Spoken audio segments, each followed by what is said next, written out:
Avui hem inaugurat aquí l'exposició de Canviant la mirada de relacions de parella i la idea una mica de l'exposició és parlar sobre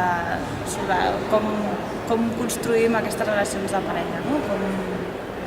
Com ens socialitzem com a homes i com a dones, la diferència que hi ha entre el sexe i el gènere i com això determina també de quina manera ens acabem relacionant. I l'objectiu també de l'exposició és identificar si la manera que tenim de relacionar-nos contribueix a tenir una relació sana o si per contra hi ha coses que potser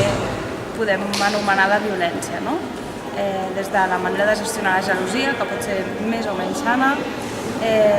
o petites baralles o relacions, coses que provoquen desigualtat en la relació. Crec que també va bé exposar-ho així al públic i tan clarament com ho fa això perquè bé, són coses que potser en aquest moment et semblen òbvies o que al principi sempre te'n semblen òbvies, però potser quan estàs en la situació doncs no, et costa més de veure, no? I així que t'ho vagin recordant doncs està bé. O inclús per ajudar persones que tenen amics i tal en aquesta situació. Vull dir, està bé que et donin pautes per poder identificar aquestes situacions. Jo, per exemple, coincideixo bastant amb el que exposa, en què una relació no és només la parella, o sigui, no t'has d'enfonsar dins d'una relació, o sigui, centrar-te només en això i que és important mantenir, per exemple, jo això ho he tingut sempre molt clar, mantenir les amistats i sobretot pensar també en tu i, per exemple, en els estudis, perquè, per exemple, nosaltres que tenim una carrera que hem d'estar allà treballant bastant, doncs, si dediques molt temps a algú altre i descuides el que és tu,